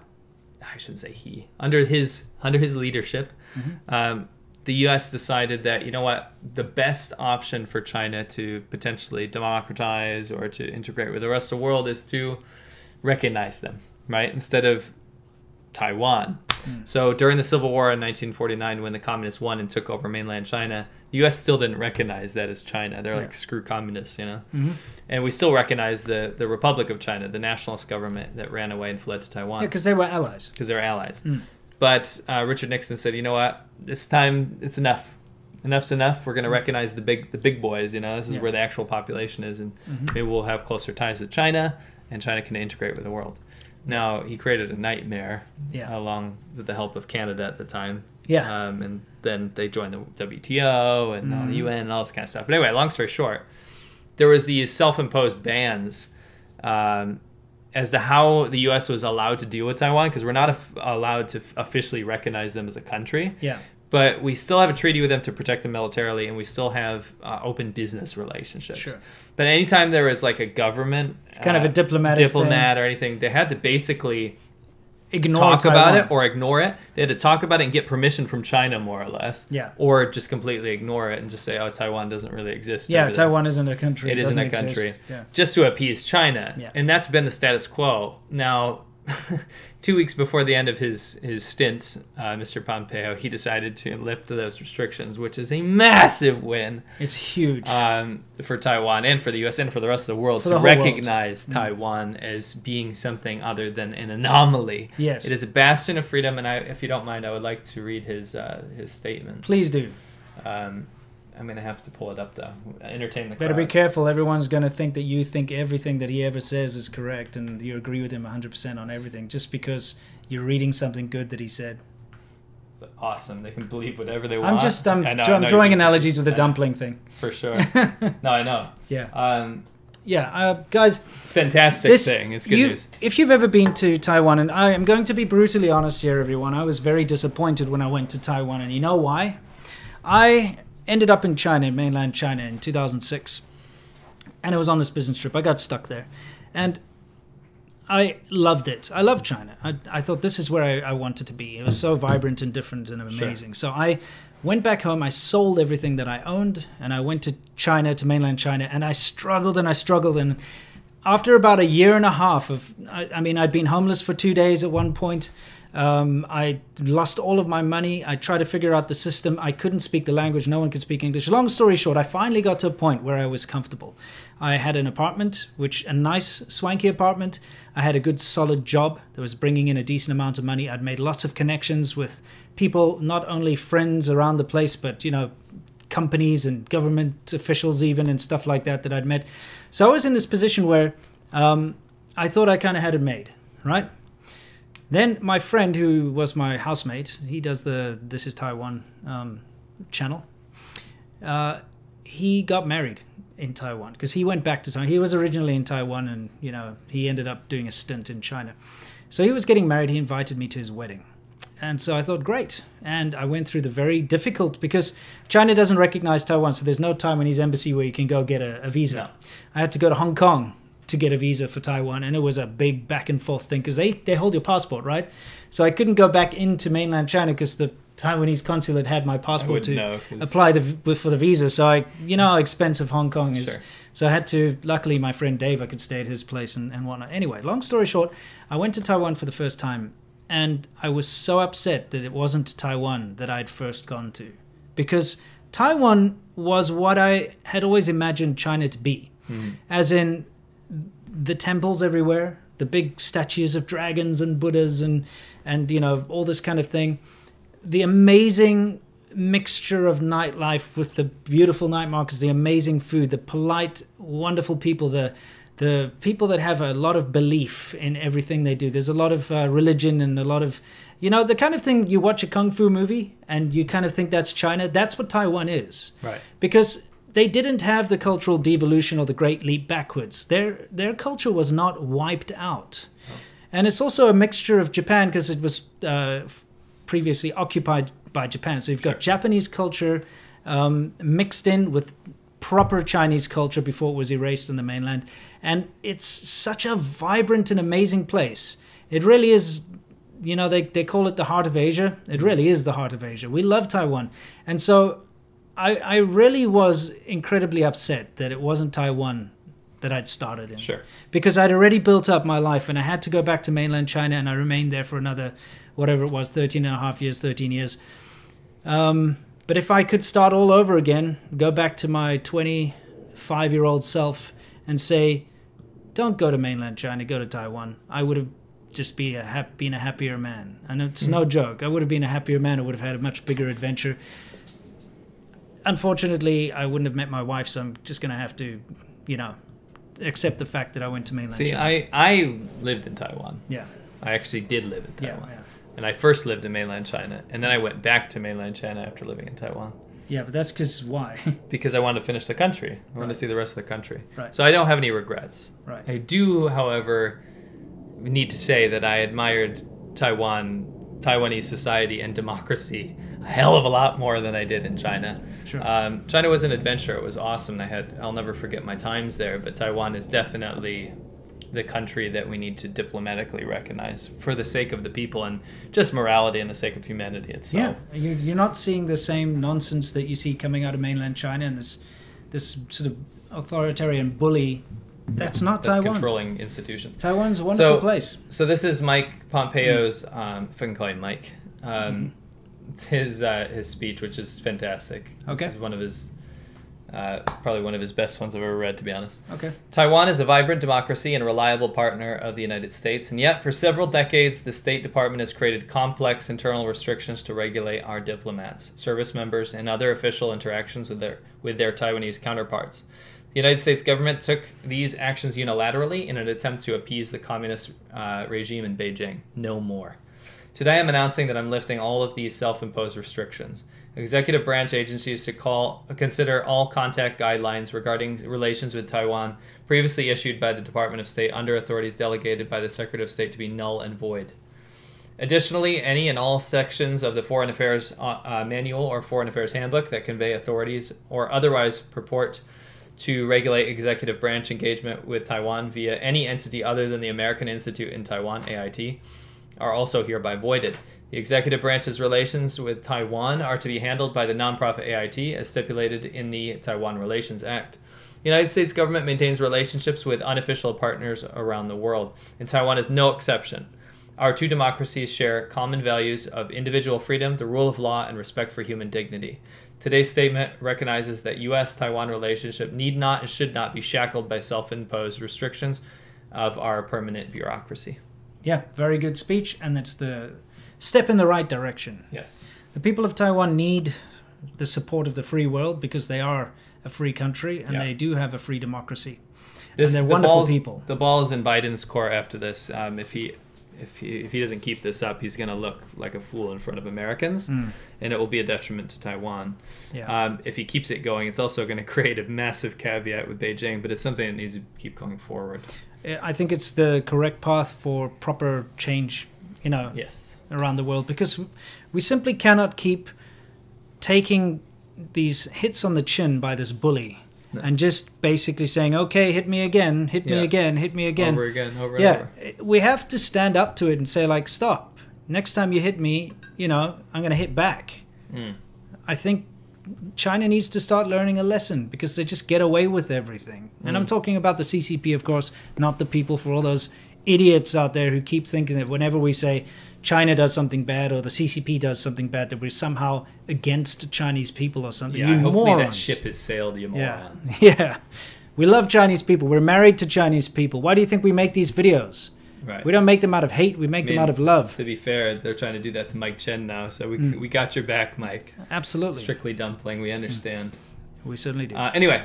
Q&A time. Let's finish this up. I got to find that button. There we go. We've got this cool little thing. I press a button and this pops up that says, it's time for us to answer your questions and question your answers. I'm getting eaten by the light. The light's coming, dude. It's coming up from the bottom this time. It's weird. Where is this coming from? Anyway, it doesn't matter. Logan, sorry. Oh, crap. Sorry, it snapped. It's snapped. How it is. You know how it is. Snapchat. Give me a second. Okay, sorry. What are your opinions on ADVChina? Is her channel CCP funded propaganda or genuine hard work? We're actually going to talk about that. We'll put a lid on that. Okay, but I'll let's just say the former. We'll go in depth. It's both, really. It's mostly the former. Yeah, but it's both. Yeah, it's both. What we're going to do, guys, is we're actually going to have a full episode about the sort of Chinese YouTube propaganda channels that are masquerading as genuine YouTube channels. They can be harmless as well. Yeah, harmless, but they are 100% made by, paid for, and done by the Chinese government specifically to convey a false narrative to the West. And that's something that we're going to do a whole episode on. It might be next week even. Maybe, yeah. Yeah. Kosha said, when are you guys going to bring back the Grass Llama t-shirt? I have a lot of comments on Chinese girls laugh because of that shirt. It's a great icebreaker. I'm glad I'm helping you out. Yeah, I have one more Chinese Mythical Beast t-shirt coming out. That's my next one, and then I'm going to re-release all 3 of them. Cool. The person with the anime avatar that has no name says, I cry. Okay. ICRI. Yeah. Boba the Fett. You guys are awesome. I started watching you last year, and it made 2020 for me. Next beer is on me. Thanks, you. Can't wait. Days of Candy. Just finished conquering northern China. I'm so sad it's over. Hoping for another series from both of you when all this BS is over. Yeah, you better believe it. Japan, we can't India, wait. Gonna have a lot of good stuff. By the way, there is a third documentary. Unfortunately, Sea Milk isn't in it, but it's shot by the same guys and as Conquering Southern China and Northern China. It's called Stay Awesome China. It's also on Vimeo. Yeah, it's on Vimeo, so maybe go take a look. That's super fun. Unfortunately, Sea Milk wasn't available, but next time you will be. Yes. Yeah. Emmanuel, but our next big documentary will be either Japan or India. It'll be also highly produced, but it'll probably be by ourselves. Yeah. But with some help, maybe. Yeah. Emmanuel Turnen, love seeing you guys with the China Uncensored team, and I love the new schedule, pronounced schedule, of having one live stream per week. Thanks, Emmanuel. We remember you from last time. Appreciate it. TMD, 60 years ago, Japan owned large areas of China. Booze money, waterfalls. Yes, you're absolutely correct. Mm-hmm. Thank you very much. Case closed. Put on beanies when you do your show and get a cat to walk on your table during the podcast, and maybe you'll be on Tim Pool's show someday. Yeah. Yeah, he has a cat, right? I don't know. I don't. Okay. I'll be honest. Sorry, I don't really watch Tim Pool. Sure. I've checked. I know he is. I have watched some of his You're really stuff not helping our chances, bro. I know. I'm sorry about that. Obviously, a lot of our audience likes him, so he must be good. Yeah. Ifan Pan. Are you guys worried about big tech censorship? That might be a slippery slope. Yes, that's what we kind of just talked about. I think he probably said probably that before. Just before, yeah. Jonathan Case, my mother's unlucky. Her birthday is April 4th. Oh no. Wow. Ah! Jeremiah Berry, do you think China will continue to maintain influence on the UN and put people like Tedros in charge of the WHO? I freaking hope not. Unfortunately, it looks like no one's really against this for some reason. I don't understand why the whole world isn't crying foul. Like, how is it that the Chinese government is on the UN Human Rights Council? How is that a thing? How did that happen? I think these organizations have just lost so much legitimacy that people don't pay attention anymore. It's like the Treaty of Versailles or whatever, that kind of just went down the toilet, didn't it? Yeah. John Blair, just a little something to fund future trips to Taiwan. Thank you for the very important activism you guys do. Thank you, John. Thank you so much. Very, very generous. Cal-Hans Johns, hi, I've always liked you guys, but a YouTuber on your show once is very mean to anti-CCP Trump supporters who defended a panda bear. I think you mean Pander Bear. Yeah, Pander Bear, yeah. While slandering a anti-CCP news at the same time. Still love you guys, though. Good luck. What? I don't know who you're talking about. Absolutely. A YouTuber on your show. Maybe we had... Maybe... I mean, I've done a fair amount of collaborations in the past. But once again, guys, this is kind of the topic of the whole thing is... Let's just say... Because I've done collaborations with people who are absolute tosspots, right? People that back in the day seemed reasonable and nice, but turned out to be complete wankers. This happens. It doesn't change the fact that at the time when we had our conversation, it was a good conversation, or when we met, it wasn't a good idea. People change. People's opinions change. Also, it doesn't matter. It doesn't matter. So if we had someone on our show who was a complete wanker, it doesn't change anything. I can't think of any... Everyone we've had on this show has been cool. I don't understand. Yeah. So hard to tell. Doesn't matter. Cal-Hans Johns, I've always liked... Oh, sorry. Same one. Yeah. Track media only. U.S. woke culture is a microcosm of CCP nationalism. I remember when I first found you guys how much I could see comparisons between the two. There are lots of comparisons to draw between the whole cancel culture idea and how the CCP operates. And so that's why they take advantage of it, because they're the masters of that, Handsome T. Seamilk, you look like Polish footballer Peter Zielinski. Let me look him up. Let's see. Okay. Do I look like that? Maybe a little. Maybe in the dark from a certain angle. SSC in Napoli. Yeah. What is your personal best for 100 meters freestyle? Love you guys more than friends. 100 meters freestyle. Well, we do yards here in America. I think my personal best is 48 seconds, if I'm not mistaken. But I was a backstroker. My best backstroke was a 58? It was a backstroker. Someone's back and you just go like this. Yeah, if you don't know swimming, that does sound pretty dubious. I mean, I know what backstroke is, obviously. Yeah. I like. Yeah, it's good though. I like that. I like this name. I'll better. scratch your back, you perm mine. You know. I don't got any hair on my Yeah, neck. whatever. It's like sounds. Yeah. I'm not a hairy man. Always informative and thought-provoking, gents. Thank you very much. Mimi, who is the target for the Global Times, and is the website viewable behind the Great Firewall? Well, yeah, it is viewable. Chinese. I think the target, honestly, is obviously Chinese they just abroad. they want to target Chinese abroad, but they also just want to like throw things like in an immature way in the face of Westerners and say like, look how dumb you are, look at you, you know. And the fact of the matter, it's very immature, and the articles are incredibly immature, but it is the official Chinese government's mouthpiece. Yeah.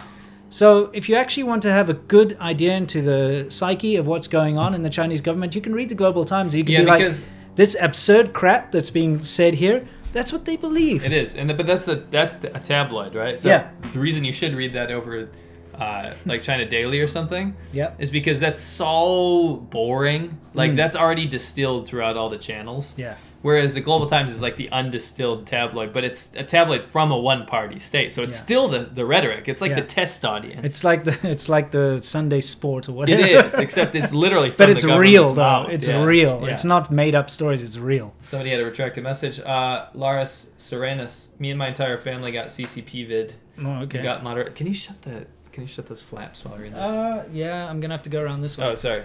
No worries. I'm gonna trip over lights. Give me a second, guys. Me and entire family got CCP vid. Got moderately sick. Right. Brother lightly. Parents close to being sent. Stop! Oh, I'm trying to read something serious. All right. Yeah. Being sent to the hospital, but thank God they made it. Hi from Ecuador. Ecuador. Yeah. If you go to South America or Quito, I'll buy you a beer. Thank you. I had a friend from Quito. And I'm sorry about that. I heard Ecuador got really badly hit. That's terrible. So did everyone in the US. There was that club hit back in the 90s, and it was Ecuador. Yeah. It was the most ridiculous thing. Super popular in South Africa. Not here. I'll tell you that. And I'm sorry to hear about you. No, that's terrible. Magnum Beef. Woo, I'm not too late. I got a new puppy. His name's Winston. Oh, cool. After Churchill. Of course. Could be so after I'm after Churchill too. There you go. And his after-work walk is prolonged because he wouldn't come inside without saying hi to the neighbor's kids. That's cool. That's good. Yeah. Cyprian. Uncle Roger has become the very thing he swore to destroy, an evil uncle. Yeah. Oh, man. Oh, man. Evil Uncle Roger could be a meme. That's a thing. Like, yeah, you know exactly. I mean? Yeah. Oh, no. He's reporting you to the PSP. Poor Uncle Roger. Yeah. Why did you have to do that, man? You're so funny. I'm not into cancel culture. I still think he's very funny. I'll still watch his stuff. Still. It's just very disappointing. Disappointing. And don't do that again. Yeah, don't please. do that in the future. Yep. Stop it. Delamain Error 503. Unrelated. What do you think of the future ban on internal combustion engines? Probably be a long time. I think things will get grandfathered in. I like that he's Delamain, because that's from Cyberpunk 2077. Yeah. Motorcycles may not be affected, but rumbling V8s may be gone. That's too early. I feel like there will still be a vintage class. You know how you can still get a special permit to have those stupid old steam engine cars and stuff? Dude, that's not going away.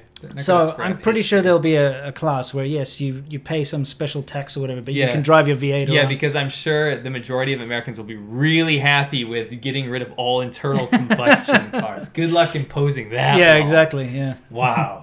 I mean, but anyway, Yeah. I don't like to read too much into that. No, me neither. Alex, what's the name of You Gotta Understand China Guy? It's Shin Sudan Dan. Yeah. I'll type it in right here. Yeah. Shin Sudan Dan. Yeah. How do you spell it? Where am I here? I know what happened to him after he got backlash. Actually, I actually sent him an email. Yeah. But I think it was his agent or something. You gotta understand China. He seems like a really sweet guy. China's my home. He's a really nice guy. I know he seems like a really nice guy. Of course he is. My point is, actually don't know what happened. Yeah. WindX. Track media only. AWS did a deal to host Twitter in December. There was a circumstantial proof that Parler's lawsuit showing that did that to support Twitter. Okay, thank you for that. Raul Zitu. The true was found when violence starts. Capitolio. Thank you. Thank you. Loris Serenas.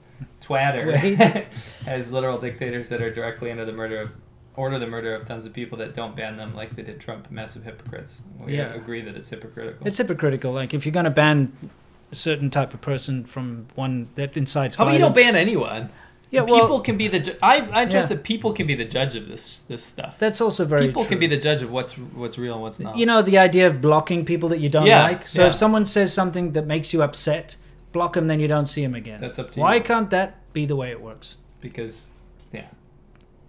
Because reasons. Because reasons. Yeah. Paul Douglas, thank you very much. WindX, what do you think about the YouTube channel Chinese Food Demystified? Oh, I know the guy. I know the guy. Do you? Chris, yeah. Oh. No, yeah, I don't think you know him. He was a friend. He was a friend of my friend Tyrone, a housemate. I'm saying you mentioned I know him very well, and he's a very nice guy. Wait a minute. No, he's very nice. Chinese cooking demystified. No, it's China. Is it Chinese? Yeah, it's Chinese cooking demystified. Hey, I know this person. Are you sure that's? They got a hold of me. No, are you sure that's the right one?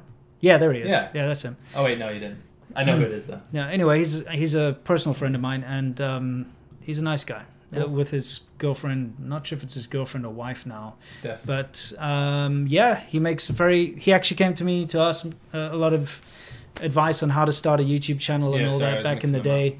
And he makes, it's really grown, 491k subs. Fantastic. That's cool. He's really good because he focuses in on like how to make really nice Chinese food and stuff, and gets his wife/girlfriend to cook, and they do it out on their balcony, and it's really nice. That's cool. That's really cool. Yeah. So yeah, I've definitely heard of him. This guy again. Yeah. I'm not censoring you, by the way. It's just, watch. I'll just read it. Sure. He sent multiple things like this. Watch how the U.S. government twists the knife into Trump and supporters, suppress and demonize the opposition. CCP 101. Well, everyone has an opinion on how things go, and we'll watch. We'll see if your predictions are correct. Yes. I don't like to jump on things, but I do have sympathy for people that feel like they're silenced. I don't think anyone should be silenced. Absolutely. Justin Kim. We'll take a look. Thank you for the great content. Wu Mao. I'm curious as to how you capture those background vids. We're not going to tell you, Wu Mao, to set up cameras in the middle of random streets. This is correct. It's something that I started before, a fair amount of time before I left China. I would specifically go out to get B-roll. That's why we have such a large B-roll libraries, because I used to spend entire days just walking around specific areas filming random things, but also specific things. I'd go out and I'd think to myself, what could be useful? Maybe people eating like food or preparing food. And then I'd go and film a bunch of people preparing food. Or I'd see something interesting and I'd just film it. And that's why I have such a large B-roll library. And that's why, even though we're not in China, whenever I want to, or he wants to describe something in our videos, we have footage of it because I went and filmed so much of it. And he also, Similk helped come along and film some B-roll with me a couple of times as well. But one of the things that I used to do is I used to go and do what I call these like 10-minute China things. And I would go to a specific area, usually a vibrant type area, and I would stand there and I'd set up a kind of a janky tripod thing, whether it's on my electric bike seat or actually a tripod or something. But like a monopod I used to have. Because you set up a tripod anywhere in China, there's too much attention, especially the security guards will come and stuff. And I would just sit and let it roll for like 10 minutes, just to capture 10 minutes of life in that area. And I've always found that it's very useful because I can go back and look through these 10 minutes and there'll be something interesting in there. Like somebody will be doing something that's bizarre or funny, or, you'll see a certain kind of style or fashion. So it's very useful that I did that. So I built up a big library of these things. And I have some friends in China who have kind of continued the tradition and still do that sort of thing to this day for me to send There's a very long way of saying that there's people that send you footage. Yeah. Well, I mean, but it started like that. I understand. And then I asked them to do the exact same thing. Yes. Yeah. Dr. Chortle. That's what we can call him. No. Okay. Here's some beer money. Thank you. Nothing real clever to say. I have an old beat up 04 ZRX 1200R. That was my bike in China. It's such a nice bike. 1200R. Do you want to fix it up for Oops? We would love to. Yes, that's awesome. Please send it to us. Yeah. Might do a thing where we fix it up. We can see how much we would get for it, and then you can deal with it. Yeah, no, we'll definitely do that. Definitely. We'd love to do that. It would be so fun to have my old bike. Such a cool bike. Yeah, it is. Have you ever thought about backing your content to library, YouTube alternative? Lots of YouTubers hit by random strikes have done it. We'll look into it. Yeah. I mean, we've looked into a lot of these things, and every time we post, we get no views. Yeah. Which sucks. But yeah, maybe it's good to have a backup. Sure. Mr. Guzman, let's urge big tech, Silicon Valley to regulate CCP. We should. And that should be a big swinging point, is where big tech finally realizes what oppression is. Yeah. And actually kind of turns the tide on this thing, because the competition is coming from the CCP. And if we're really talking about competition in business, then you need to focus on the true actual opposition. Yeah, I mean, the CCP are the ones that have blocked you out of their market. Yeah. They're the ones who've stolen your idea and made their own homegrown version, just reverse engineered whatever, Twitter and stuff, made Weibo and all this stuff. You should be kind of penalizing them for screwing you over rather than penalizing Americans' freedom of speech. You know? Dee Smith said, I hacked and emptied 2 YouTubers' accounts. Here's your cuts.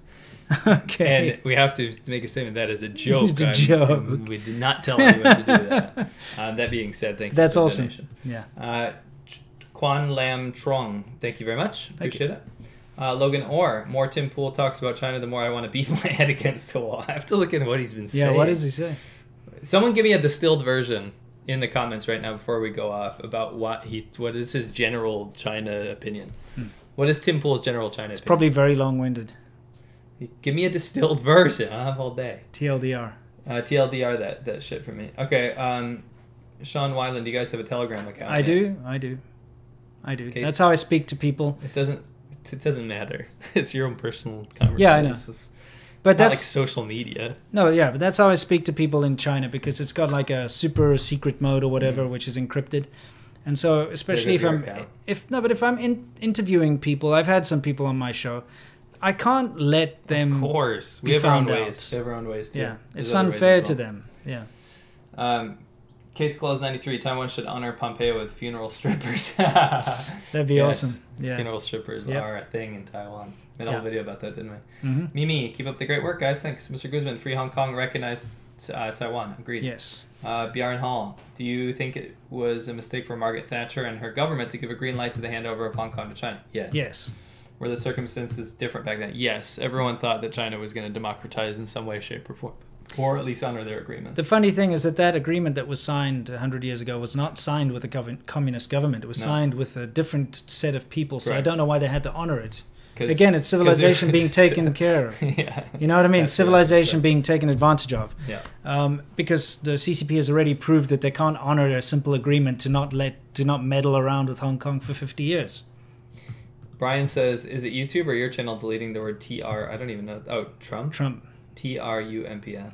I don't know. You know, there was a time where we were getting huge amounts of attacks from the Wumao. You know, the 50 centers. And what they do is they often just throw in just hot button words. Sure. You know, actually, I think it's moderated. It's either in our. The reason is because around the election time, everyone kept talking about Trump, Biden, all this kind of stuff. Yeah. Bernie, all this kind of stuff. And there was a time where we were like, you couldn't even get through the comments section. Yeah. Because it was just getting flooded. So it's possible that those words were added. Could have been. We'll look into it and just make sure. It's whatever. Like, you know, we'll know what you're saying now. Yeah. If you put TR, whatever. Well, yeah.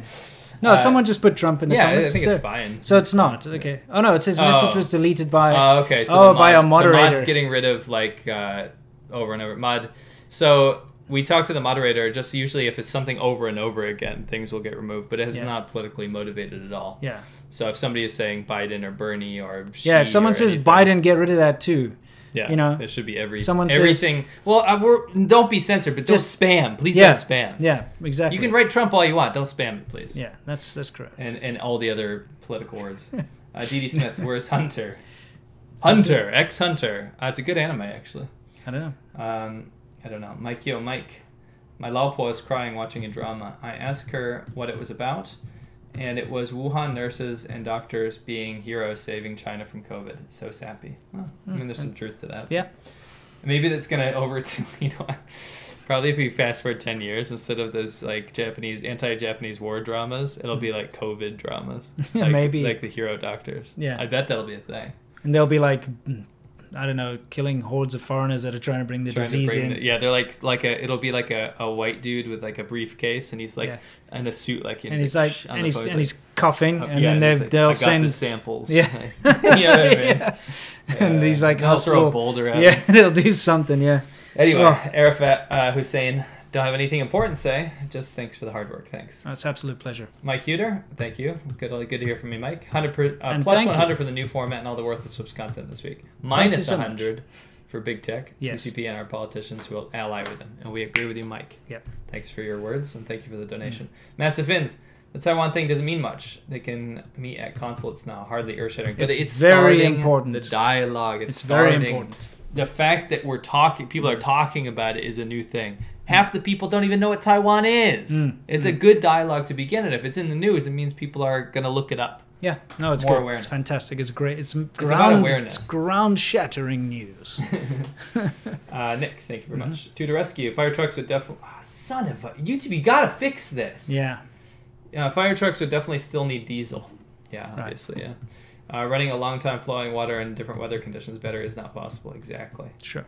Thank you. Nathan87, love the podcast, guys, but there's some concern about chat messages being deleted. Can you clarify how this works? So very quickly, we've originally put other YouTubers that people would self-promote or promote other YouTubers, which we thought was really annoying. So we put some of those in like the thing of stuff that you can't type. Yeah. So go check out my channel. Our moderator is still operating on the whole hangover from the election time. So anything like that was getting spammed. I think he's got a trigger finger on those things. Yeah. And other than that, I have no idea. If you're writing like threats and violence and stuff, you probably get removed. And also, YouTube is a very heavy hand. In they are like censoring a lot, especially around anything controversial. So you can expect things to disappear. It's certainly not swear what we words. want. Swear words are definitely a thing. Anything sexual and violence, YouTube will take let's just put it this way: it's not that we want to censor. Not me. It's not my hand doing this. Yeah. LJP Winston, I like the hair. Have you guys seen Jake Tran video about the CCP? Great vid, check it out. No, and we'll take a look. Put that in my open tab. Yeah. Danny Wilcox, British newspaper trashed a few Western CCP YouTubers. Yeah, we saw that on Reddit. Get ready for tomorrow when I release my video because it's all about that. It's all about the whole sort of China YouTuber working for the Chinese government type thing. It's a long one. That's why it's taking me a very long time to edit. It's going to be about an hour long. So it's very in-depth. It's a deep dive into all of that sort of thing and explains it very clearly and I think very fairly because there's been a lot of misunderstandings on both sides. And I really hope you enjoy it. So on the SerpentZA channel tomorrow, you can see anything you ever wanted to know about the CCP shills. Winston, Scantron Beats. Winston, what is your opinion of the Antwoord? My opinion of the Antwoord is about what your opinion of a couple of toothless rednecks playing a banjo in the middle of the woods while urinating on a deer corpse. That's pretty much what my... I like some of their music. Yeah, I mean, the fact of the matter is that they are, Zeph, or, is the kind of culture. It's kind of like the lowest class crap, and it makes me feel really like... I don't know. I feel the same way as I do about them as you would about, just like I described it, a scrawny, toothless redneck doing stupid things in the forest. Doing stupid things in the forest. Yeah, I mean, it's basically like there's nothing admirable about that, It's like their music, whether it's good or not, doesn't make a lick of difference to me because I kind of look at them and where I come from, people like that are just kind of scummy, It's not the kind of people I'd hang out with or want to enjoy their thing. But I get it because it's so different that a lot of people around the world are like, hey, that's very different and cool and interesting. Sure. You know what I mean? You're aware that they're not really like that. But yeah, whatever. That's what they portray. Sure. Dave M, for the B-rolls, do you have a sign telling people that they will be on YouTube? We certainly do not. No. Holy crap. There's a big, interesting thing in China is that privacy is not a thing in China. No. People don't give a crap about their privacy because everyone lives so close together. Everyone's in everyone else's faces. As a foreigner, when you walk around, you'll see random people taking photos of you all the time. Oh, yeah. You're on the subway, anywhere, people either sneak photos or just very blatantly take photos. The way it is that if anyone ever asks us, hey, don't film me, then of course. But that's never happened. Yeah. Never. Well, we've been told not to film. Yeah, we've been told not to film by police and security and whatever, and then we don't film, obviously. But it's just the way it is. Like you can film, you can do what you want in public in China because there is no privacy. Yep. We got to finish up here. D.D. Smith. Yeah, that was a joke, but I'm praying for Zhang Zhan. Thank you. Sick Lid. You guys don't believe in censorship? Get naked. Lol. You don't want to see that. No. You don't want to see that. Yeah. Han W. Thanks, man. Another great video, guys. Time to get a Miata for Worthless Whips. He got a Miata. Oh, nice. That's nice, too. Yeah, maybe at some point. A Manuel. Get a Manuel 5-speed. Yeah. Flying Cloud. Jan Pirvitsan still. It's a song that we learn. Okay. It's like an Afrikaans song. It's like, Goeiemorgen, my vrou, here's 'n soentjie vir jou. Goeiemorgen, my man, daar's koffie in die pan. And it's basically like, morning, my wife, here's a kiss for you. Morning, my husband, there's coffee in the pot. That sounds fascinating. And it's like Jan Pirvits So you stand hate still. the adverb, but you like this. Yeah, This but is- that's you're not rocking like out to that's coffee not a in the bunch of pot. like rednecks urinating on deer in the forest. Okay, Sure. that's just like a kid song that you sing in kindergarten or whatever. And This is what you rock out. it's Jan. No, you don't rock out to it. It's like singing Three Blind Mice. Sure. It's like Jan Pirvit stand still. I never quite understood that because Jan Pirvit is Sure. the name of the guy. Jan is his Sure. name, and Pirvit must be his surname. Stand still means stand still. So this guy is supposed to stand still. I don't know why, because you repeat that a couple times. So, hey, Jan Pirvit, This stand guy still. behind us keeps He keeps coming back. He Anyway, wants to know okay, about Jan Pirvit. I get it. all Okay, right? but I never quite understood Shit. that. Maybe there's an Afrikaner who can tell me why he has to stand still. Sure. I usually care about this kind of stuff, but this is above my pay grade. Yeah, okay. Love to Mike Chen and his bottomless pit stomach from Tom. And again, another shout out to Mike Chen. You win. Awesome. You Yeah, ultimate you're the good winner. guy. Bud Yeti, I got my shoot the airplane. You mean hit the airplane? Shirt. Thanks. Thanks for buying it because I didn't even promote it. So thank you. I'm actually re-releasing it. Cheers from your favorite state, Alabama. Roll Tide. Congratulations on the college game. I actually watched you beat Ohio State. My whole family are Ohio State fans, so that's very disappointing for them. John Neild, love your work, guys. Nice to see the WHO finally get into China, albeit a year late. Yeah, after everything's been completely covered up. Yeah. But yeah. Winston, can you please do a video on the plight of white farmers in South Africa? You always get this one. Mhm. So much injustice, but nothing in the media. Yeah, I will eventually get around to it. Sure. Yeah, it should be talked about. Sure. I absolutely have to. I mean, it affects my family. My parents own a farm. Yeah. You know. Your family are white farmers. Yeah, well, they're not farmers. I They mean- bought a game farm, and they bought it like only 10 years ago. So I it's not understand. like one of those. Oh, it's ancestral land that's I been understand. taken or whatever. I get it. Yeah. I'm just saying. If you said your parents have a farm, theoretically you Yeah. would say that they're farmers. Yeah. I know they're not. Yeah.